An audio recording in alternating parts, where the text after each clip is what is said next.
부모는 자식을 잃으면 그 자식을 가슴에 묻는다는 말이 있습니다. 자식은 부모를 땅에 묻는다 하지요. 그러나 부모는 자식을 가슴에 묻는다고 합니다. 이 말은 자식을 잃는 아픔이 그만큼 크고 오래 지속된다라고 하는 그런 의미일 것입니다. 이런 아픔과는 비교할 수도 없는 하나님에게도 우리 인생을 보시며 슬픔과 아픔으로 눈물 지을 때가 있는데 그건 하나님이 사랑하는 자녀를 잃을 때입니다. 자녀를 세상에 빼앗겼을 때, 자녀가 사단의 유혹에 넘어졌을 때, 하나님의 뜻을 헤아리지 못하고 자신이 원하는 길을 갈 때, 말씀에서 떠나 불순종의 생활을 이어갈 때, 하나님의 나라의 소망을 잃어버리고 세상 즐거움에 빠져 살아가는 자녀를 볼 때면 가슴을 치며 고통스러워 하시는 분이 하나님이십니다. 이토록 하나님이 아파하시는 것은 하나님의 모든 관심이 자녀인 우리를 향하고 있고 하나님의 모든 계획도 오늘 저와 여러분을 향하고 있고 하나님의 사랑도 온통 저와 여러분을 향하고 있기 때문입니다. 하나님께서 자녀인 우리를 세상의 그 어떤 그 무엇보다 전부로 여깁니다. 가장 가치 있는 것으로 여깁니다. 모든 것으로 여깁니다. 그래서 우리를 사단과 세상에 빼앗기지 않으려고 우리가 할 수 있는 모든 방법으로 하나님의 마음과 생각을 전달하십니다. 이는 하나님이 우리를 얼마나 사랑하는지 돌보고 지키고 싶어 하시는지를 오늘 우리가 믿고 이해하기를 바라시기 때문입니다. 그러면 우리는 우리를 향한 하나님의 그 마음은 이토록 간절한데 오늘 저와 여러분은 어떠한가 하는 거예요. 인생에서 견디기 힘든 고통스러운 순간이 찾아왔을 때 더는 희망이 없다고 생각되는 절망적인 순간을 만났을 때 인생의 길을 찾아 새롭게 시작하고 싶어 그 방법을 찾고자 할 때 하나님이 우리를 빛을 보게 하고 빛 가운데로 인도하시고 희망을 보게 하시려고 우리에게 영적인 감각과 신앙의 양심을 향해 늘 말씀을 주십니다. 그래서 우리가 그 음성을 듣고 때로는 위로를 얻고 때로는 희망을 찾고 때로는 행복한 삶을 살게 되는 그런 기회를 우리에게 주기를 너무너무 원하신다는 겁니다. 말씀을 듣는 것으로 끝나는 것이 아니라 지금까지 오늘 누가복음을 보면서 계속 반복되어지는 요점 중에 하나가 우리에게 하나님 말씀을 듣고 순종을 요구한다라고 하는 것이었습니다. 오늘도 집사님 기도 가운데 그랬습니다. 하나님은 우리에게 주시는 말씀이 너무 귀하고 소중한데 그 말씀이 우리의 삶 가운데 얼마나 살아내느냐가 더 중요한 것입니다. 그 말씀이 우리 중에 귀하다라고 생각하지 않은 분은 아무도 없습니다. 그 말씀의 소중함을 모르는 사람이 아무도 없습니다. 그 말씀이 내게 생명을 주시고 그 말씀이 얼마나 내게 인생의 복되다라고 하는 것을 인정하지 않는 사람은 아무도 없습니다. 그러나 그 말씀이 내게 진정으로 그렇게 내가 고백하고 알고 있는 그 말씀으로 다가오는가라고 하는 것을 물을 때에 우리는 머뭇거립니다. 왜냐하면 거기에 우리가 순종이 없기 때문입니다.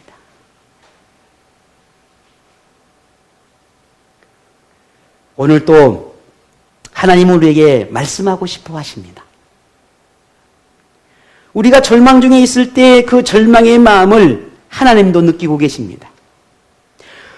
우리가 슬픔과 아픔 속에 있을 때도 하나님이 함께 느끼고 기쁨과 행복을 느낄 때도 하나님도 함께 그 기쁨과 그 즐거움과 행복함을 함께 느끼고 계십니다. 이런 하나님의 마음을 헤아리고 하나님과 동행하는 삶을 살고자 하는 그런 믿음의 결단, 이 믿음의 결단을 위한 동기가 지금 우리에게 일어나야 합니다.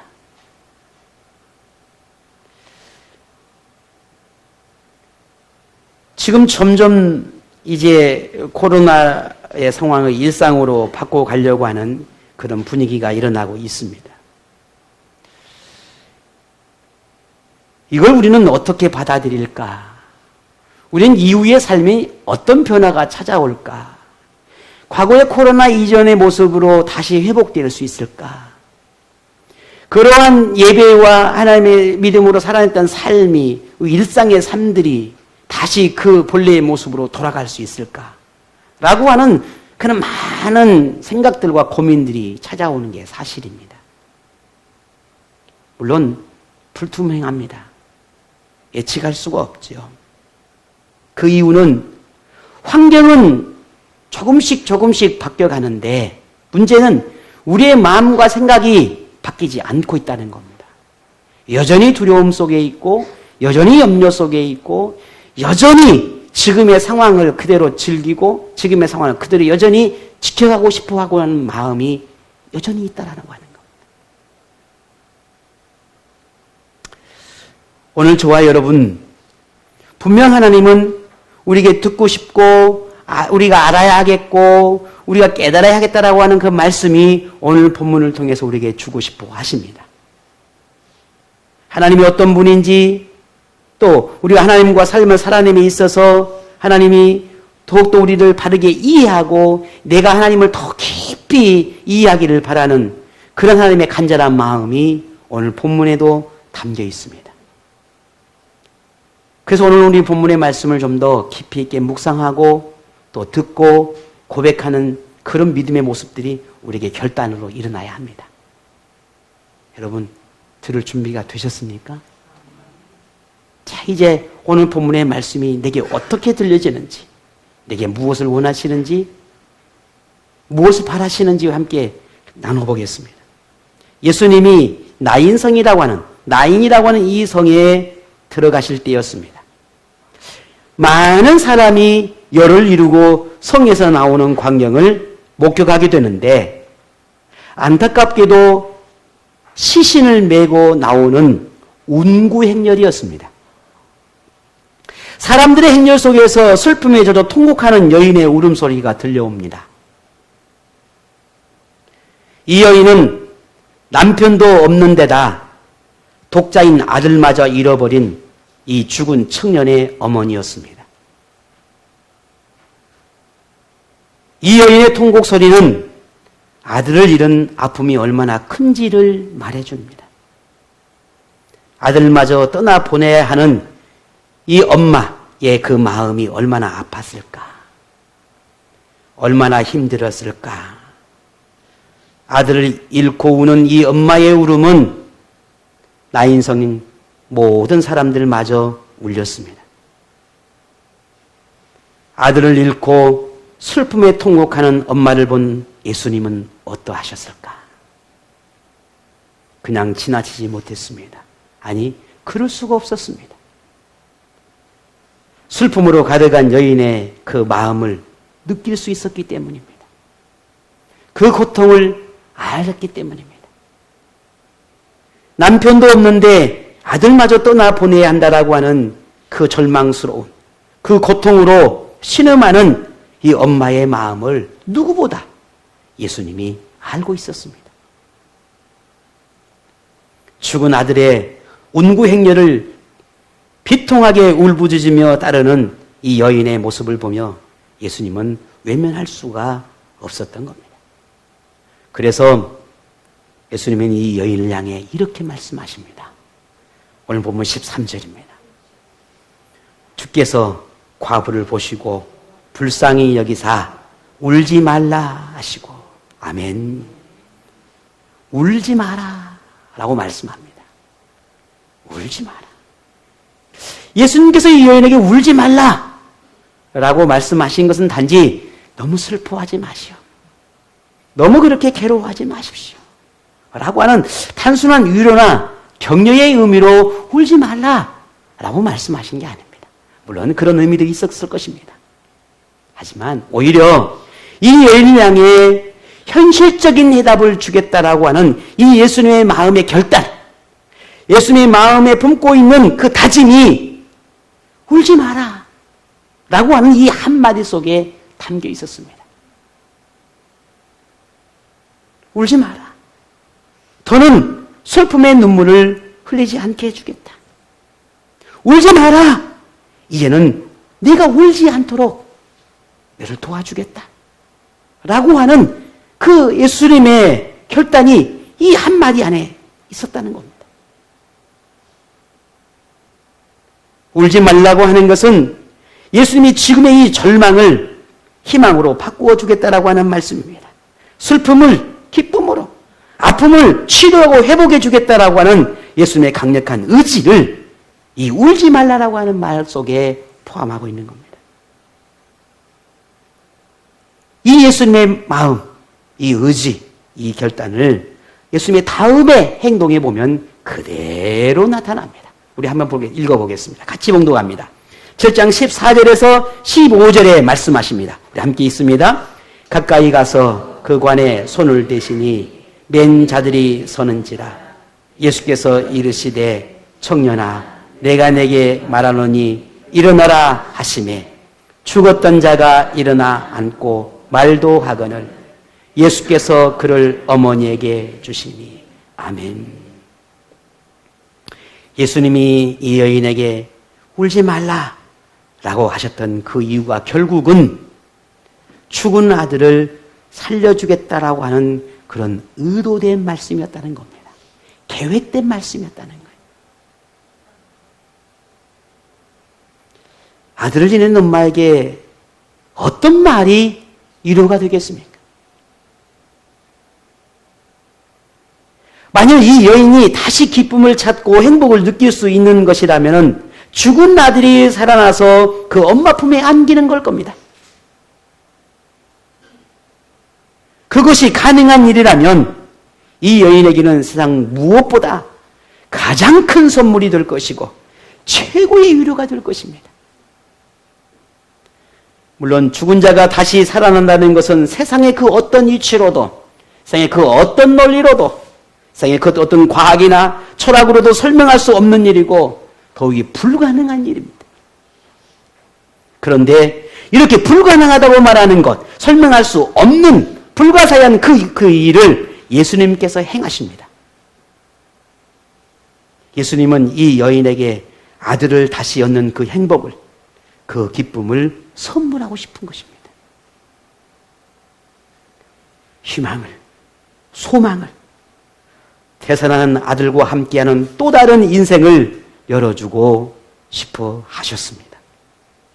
여인이 흘린 그 슬픔의 눈물을 기쁨과 감격의 눈물로 바꾸어주고 고통과 괴로움에서 흘린 눈물을 거두어주고 싶으셨습니다. 그래서 예수님은 생명을 살리는 그 능력을 행하셔서 죽음에 갇힌 이 청년을 일으켜 세우시고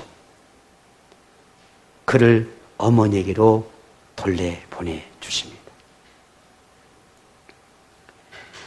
이것이 자기 백성을 향한 예수님의 마음이고 자녀를 향한 하나님의 사랑이요 하나님의 뜻입니다.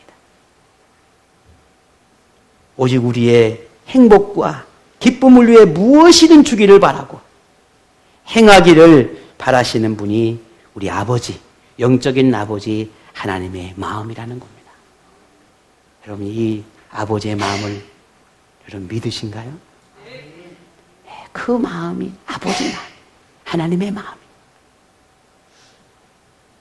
아들을 잃고 고통에 울고 있는 여인에게 울지 말라라고 하는 이 예수님의 말씀을 들었을 때에 이 여인의 마음은 어땠을 거라고 생각합니까? 어쩌면 이해할 수 없었을 것입니다. 왜 자신에게 그런 말을 하는지 납득이 되지 않았을 것입니다. 독이나 알지 못하는 누군가가 대뜸 울지 마라 라고 말하는데 그 말이 위로가 격려가 되겠습니까? 그럴 수는 없었을 것입니다. 그런데 그 말 속에 아들을 살려주겠다 라고 하는 이 놀라운 일이 계획됐다는 것을 만약에 알았더라면, 하지만 그 누구도 그 예수님의 말의 의미를 아는 자가 단 한 사람도 없었다는 겁니다. 우리에게도 예수님의 말씀은 똑같이 적용됩니다. 같은 말씀을 여러 사람이 듣습니다. 오늘도 여러분 다 듣고 계시잖아요. 똑같은 본문을 가지고 한 사람이 설교하고 있습니다. 많은 사람이 설교하지 않아요. 목사가 한 사람이 설교합니다. 말씀을 전하고 있습니다. 근데 어떤 사람에게는 자신의 상황에 어울리지 않는 것 같은 말씀으로, 자신에게는 거북스러운 말씀으로, 이해할 수 없는 말씀으로 듣습니다. 근데 똑같은 말을 들은 또 어떤 사람은 그 말씀을 믿음으로 듣고 마음에 새깁니다.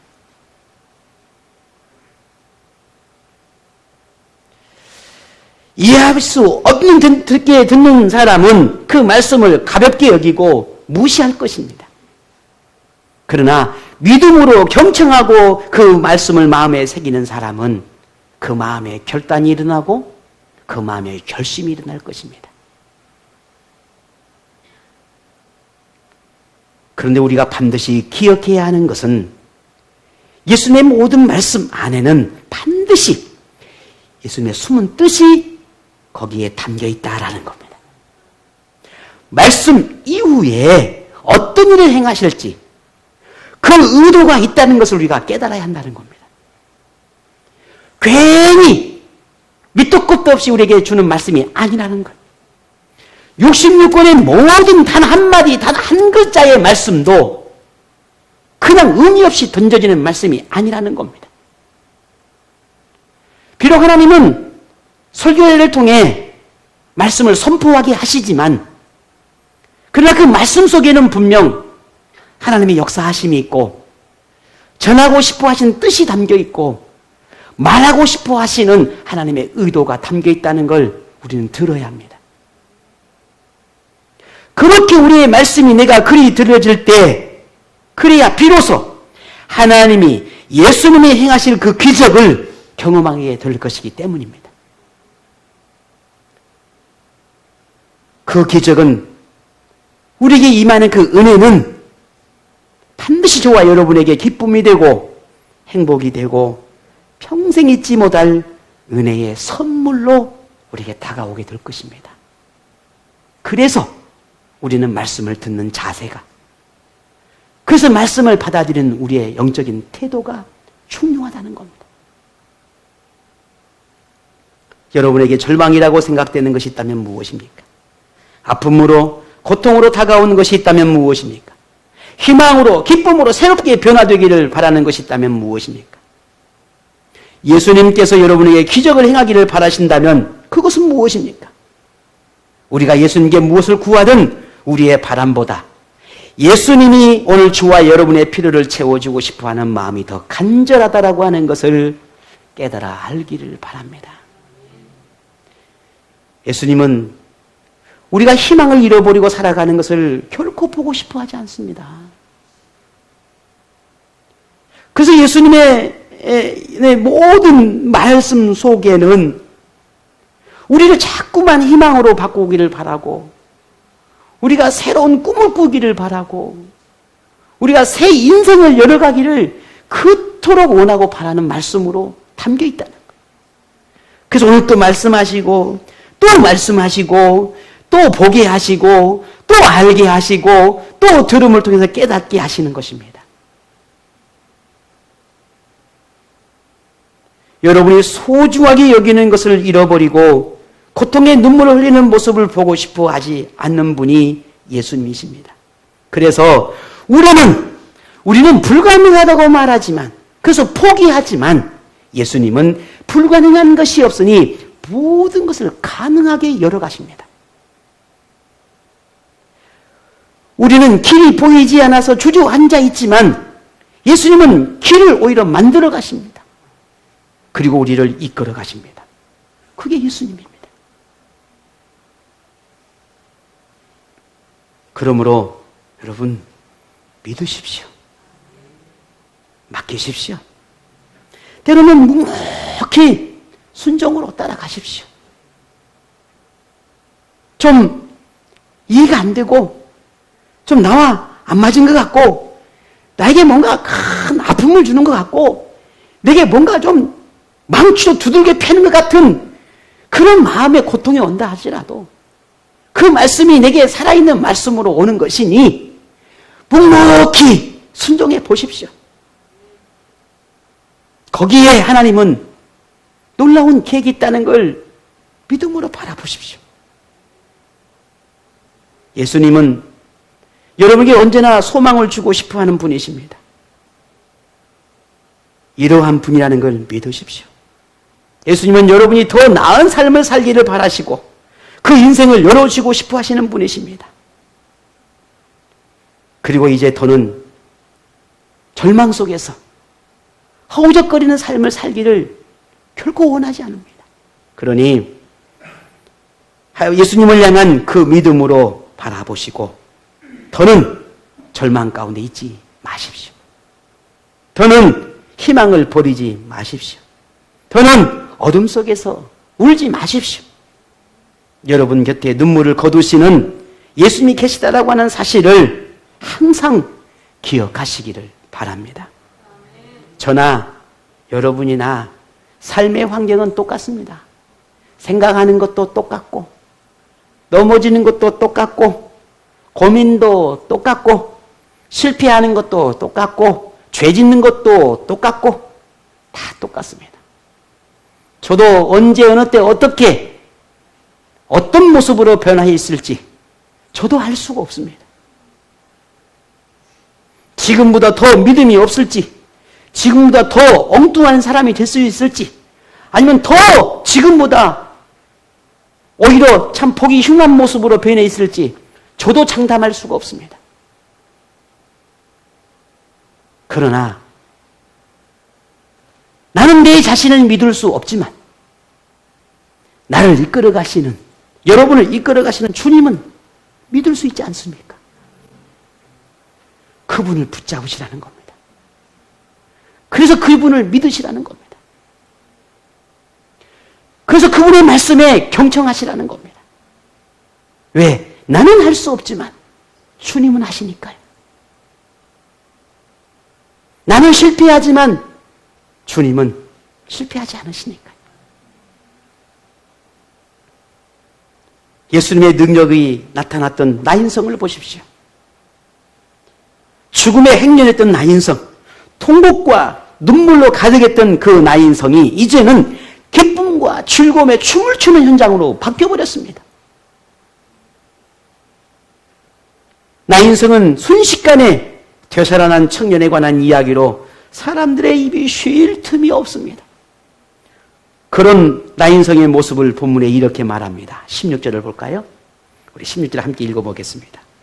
모든 사람이 두려워하며 하나님께 영광을 돌려 이르되 큰 선지자가 우리 가운데 일어나셨다 하고 또 하나님께서 자기 백성을 돌아보셨다 하더라. 아멘. 나인성 사람들은 이구동성으로 예수님을 선지자로 인정하고 하나님이 살아계시다는 것을 목격했다고 서로 고백하기 시작합니다. 야, 하나님이 살아계시는구나. 놀랐구나. 하나님이 자기 백성을 돌보시는구나. 하나님이 자기 백성을 버리지 않는구나. 하나님의 자기 백성을 위로해 주시는구나. 인정하고 선포합니다. 하나님은 과부를 향한 특별한 사랑과 베푸신다라고 하는 것을 그 약속의 말씀을 결코 거짓이 아니구나 라고 선포하고 증언합니다. 살아난 청년도 청년의 어머니도 나인성 그 누구도 그들이 보는 앞에서 죽음의 권세를 무너뜨리고 다시 살아나는 일이 일어날 것이라고 생각한 사람이 단 한 사람이라도 있었겠습니까? 아무도 없었을 것입니다. 하지만 예수님은 하나님이 자녀를 얼마나 사랑하시는지 자녀를 지키고 보살피며 생사를 주관하신 분이라는 것을 그들에게 확신시켜 주었습니다. 보게 했습니다. 알게 했습니다. 그러면 오늘 말씀을 대하는 우리는 어떻습니까? 예수님께서 나인성 과부의 아들을 살리시며 교훈하고자 하신 그 말씀이 그 의미가 그 교훈이 오늘 저와 여러분에게도 깨달아집니까? 이제는 상황과 환경이 오늘 저와 여러분을 사로잡을 때 말씀을 다시 기억하기를 바랍니다.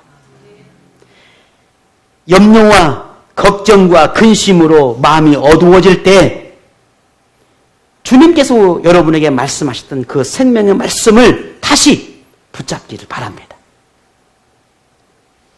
아픔과 상처와 힘듦으로 눈물 날 일이 있을 때 다시 생명의 말씀을 붙잡기를 바랍니다. 그리고 순종으로 응답해 가십시오. 그곳에, 그 현장에, 바로 그 순간 예수님은 여러분을 위해 놀라운 기적을 행하실 것입니다.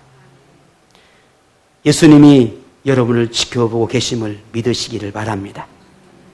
초조하고 불안해하는 것이 있다면 기적을 행하시는 예수님께 맡겨 보십시오.